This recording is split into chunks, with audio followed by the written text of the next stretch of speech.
Welcome back to my views and news. Another video for you with new stories from Ethiopia, Eritrea, and Sudan. Firstly, Amhara, a region of Ethiopia where Fano factions have launched a campaign to destabilize, to weaken the regional government. Fano factions say they are fighting for the protection of Amhara people. Government is losing its grip. Fano has traveled a long way, it seems, in just 3 months.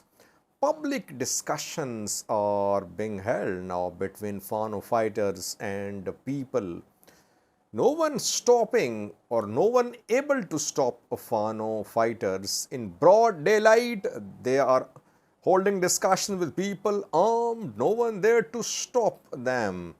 We have a clip and details for you. Secondly, viewers, Eritrean President Isaias Afwerki, like other African leaders, attended Africa-Russia summit, and there he, without pulling any punches, lashed out at West and US, asking Putin to lead the world, to be the role model, to be the torch bearer for a historical mission.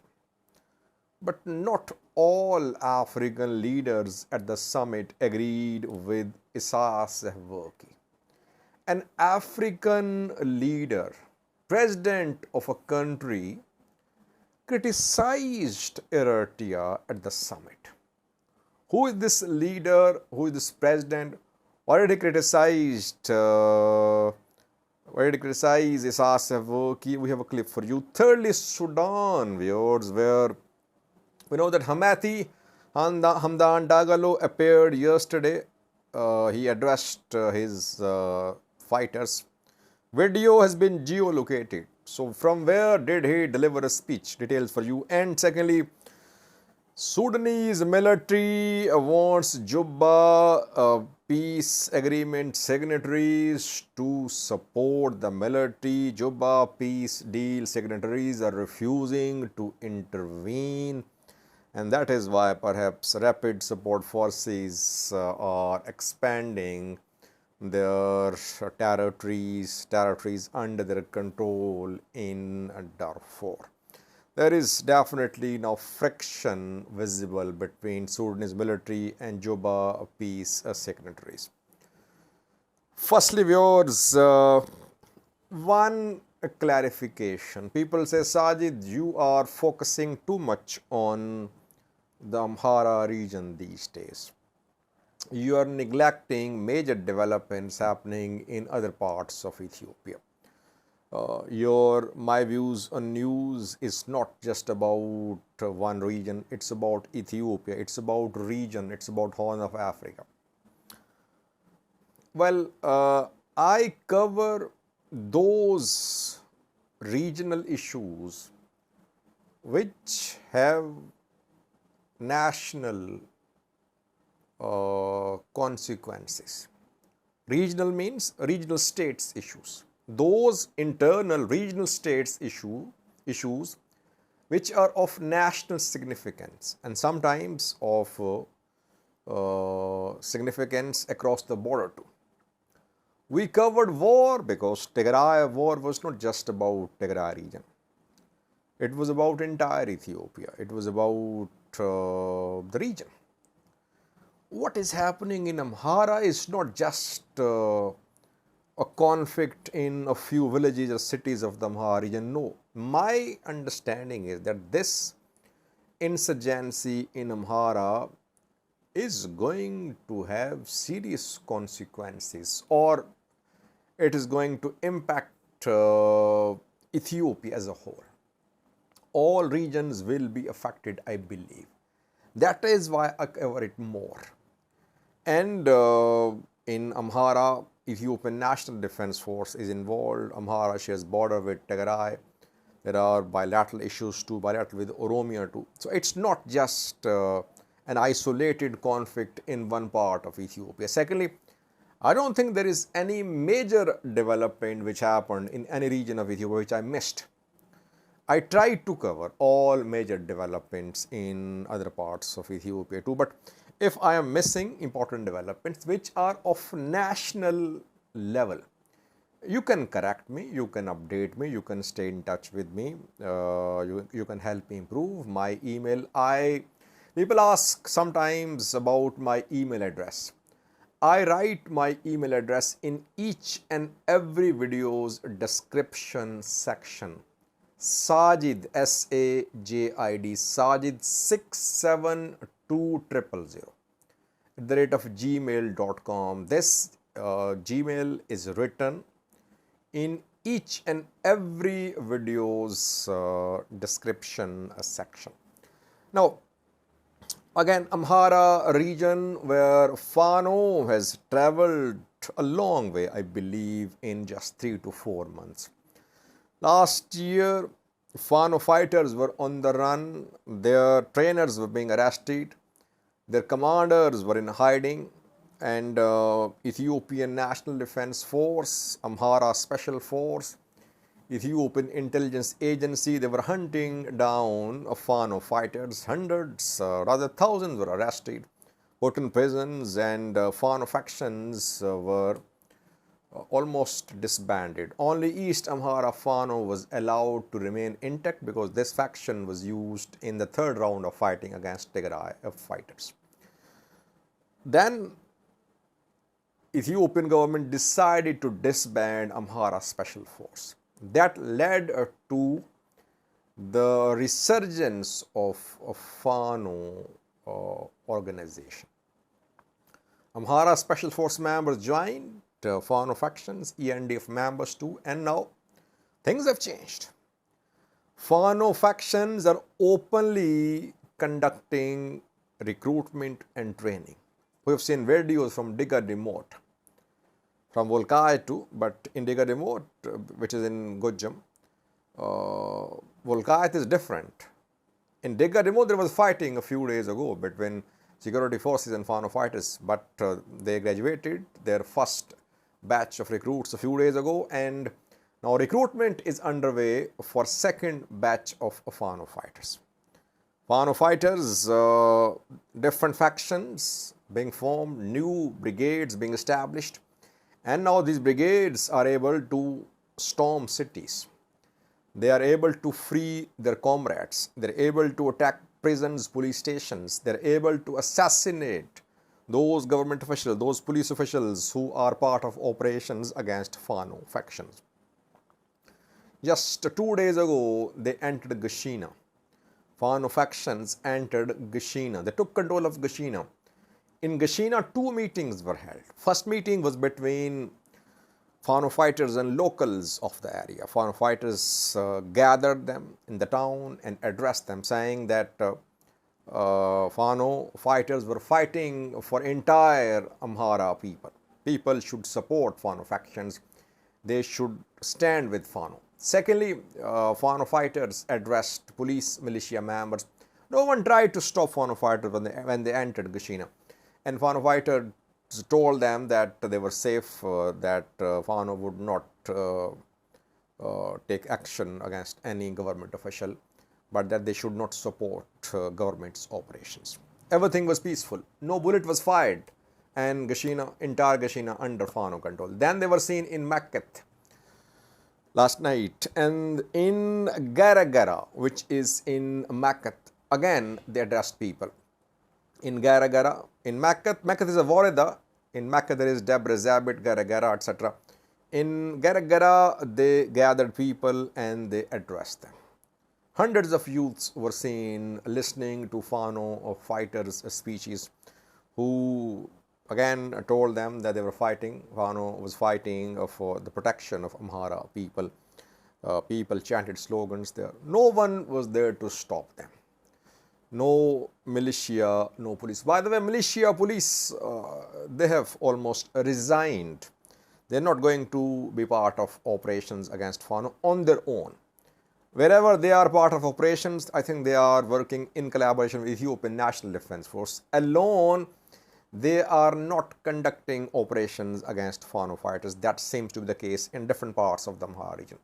So, in broad daylight, armed Fano factions addressing locals, people chanting slogans, backing Fano. These are recruits. These youths who attended the gathering in Garagara, Gashina, these are potential recruits. That is how Fano fighters mobilize people. No one there to stop them. So what I have been seeing in Oromia, I shared several videos from Oromia last year showing Ola fighters talking to people, people chanting slogans, supporting Ola fighters. Same is happening now in Amhara in just 3 months. That now people are supporting Fano factions, Fano fighters. Fano fighters are able to enter in town cities. ENDF cannot remain deployed to all town cities of Amhara. It is practically impossible, if not difficult, and it is not doable as well. Militaries are not made for deployments to protect all cities and towns. I think government will have to impose martial law, military rule to deploy. Even then it would be difficult for military to protect all government establishments in the entire Amhara region. So overall, we can sum up that Fano factions are progressing at a very rapid pace in terms of organization, in terms of recruitment, in terms of engagement with people, in terms of being a threat to the Ethiopian National Defense Force. No drones, by the way. This gathering could easily have been targeted by a drone. Why? I spoke on that 2 days ago, that drone strikes, air strikes are bound to cause collateral damage. If drone strikes are conducted on these gatherings, people will die. Civilians will die. And that will increase the support for Fano fighters. So here Ethiopian government's drone superiority, air superiority is also of no importance so far. Reconnaissance drones in operation, combat drones are not in operation. Maybe in future government could deploy drones to take out top Fano fighters. A clip for you from Garagara showing Fano fighters meeting with locals in the town.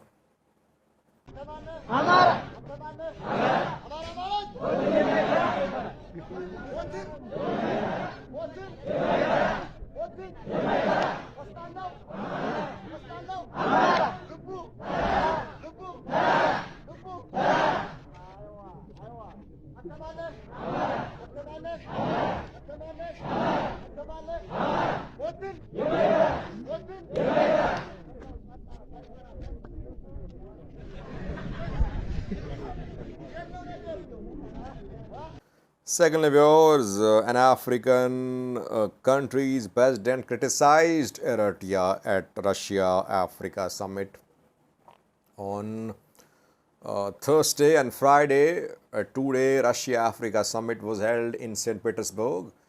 More than a dozen African leaders attended the summit. Others sent their representatives.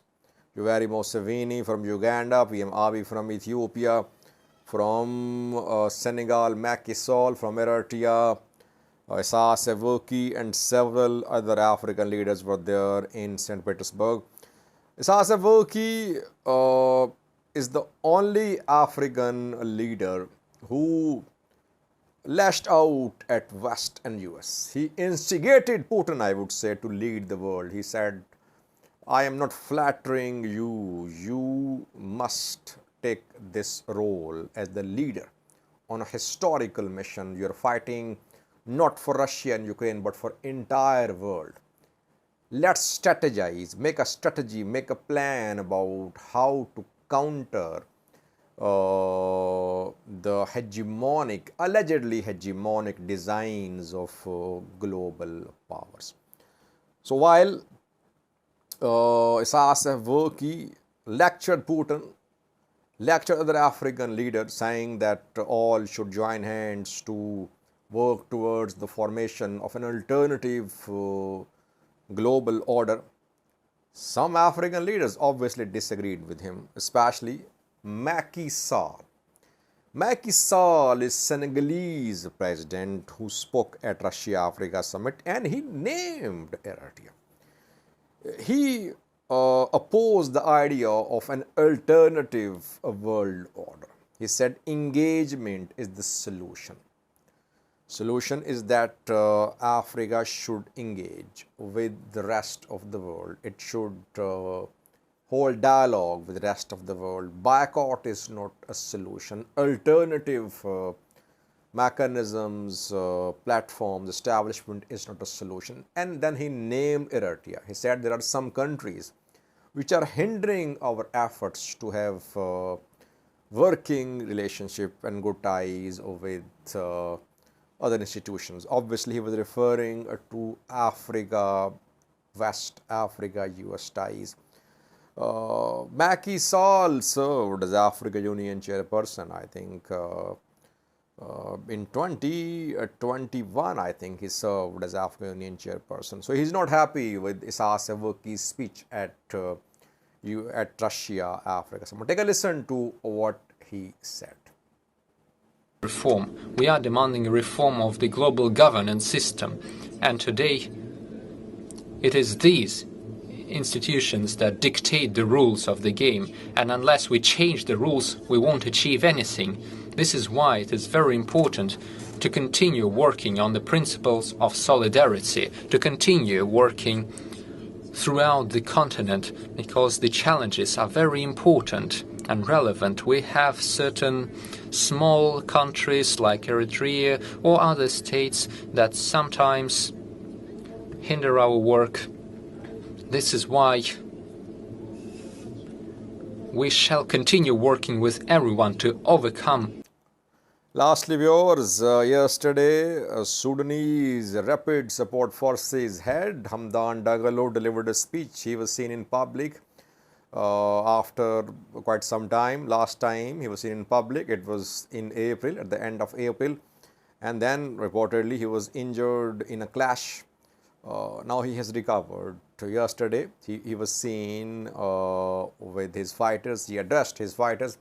The video of his address has been geolocated. The video is from southeast Khartoum in an area called Mujahideen.